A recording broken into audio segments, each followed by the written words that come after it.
We're excited to be here, definitely. Had a good trip so far.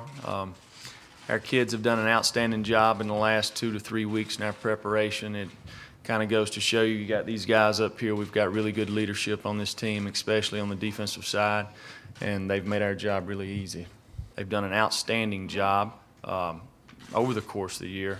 They've been really stubborn about it. They're going to run the football. Everybody knows they're going to run the football, and you've got to be able to stop them. And you got a reputation when you put on that helmet, and playing defense at Florida State. So these guys bought in, hook, line, and sink. They said, "Coach me, coach."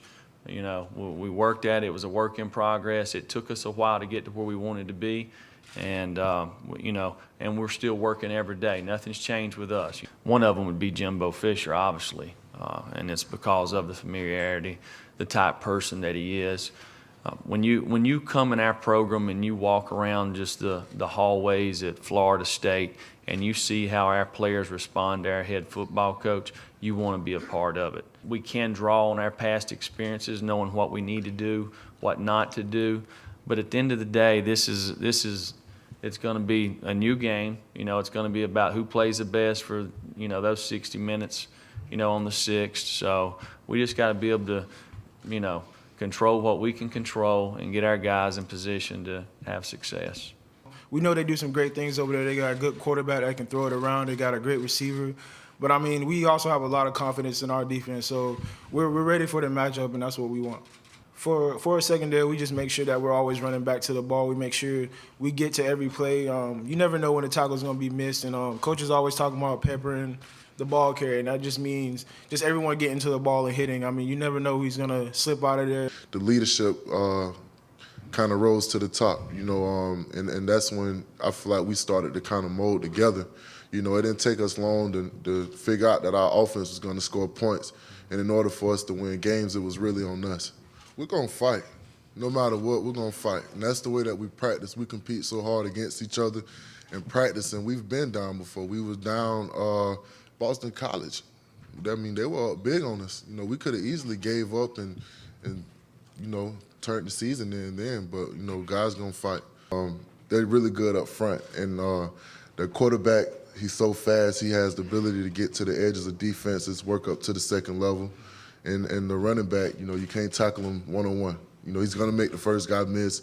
So we have to do a great job at game tackling, and getting him to the ground. So I feel like that's the reason why, the offense works. We seen tape of there's like a little hole, and Trey Mason just slips right through and takes off a 20. So throughout this week, we've been emphasizing gap responsibilities, just doing our job, and I think we're gonna do a good job do a good job of doing that in the game, because that's what we've been focused on this week.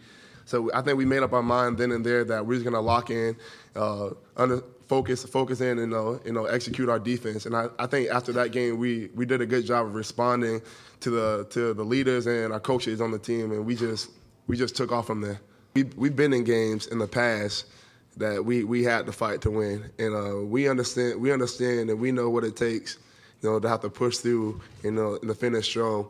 And even if we get down, I don't think the leadership on the team is going to let us stay down. We just pick up the tempo, because that's what they're going to do in the game, and that's how they've been creating a lot of the big plays. Take my hat off enough to Coach Pruitt. He got my attention when he first came back in January, just with the kind of heart he has. He's a genuine heart person. And he said something to me that I'll never forget in my life. He said, "You don't get what you want, you get what you earn." And I never heard that said before. And he got my attention from day one, and to just see the way he loved football, the way he loved coaching and developing young men. And it's no better feeling. It's 3 things that we have mastered this year. It's the power of preparation, paying attention to detail, and eliminating the clutter. And we based our foundation off that. So the rest is history. We do what we do, and we're going to continue to do it well and let the chips fall where they may. Any trip that we've taken this season has been a business trip. Yes, like the ACC championship in the latter part of the year, things have have more clutter has come around. More people have wanted to be around us. But if anything, we've just relied on each other. went back to the basics to what we know, which is, man, you know, we just listened to him, let him coach us. We didn't worry about the coaches that were here before him, even though we got much respect and much love for those coaches, Coach Stoops and Coach Greg Hudson. But, you know, he came in, we believed in what he did, and, you know, we just believed in the process, and look where he got us.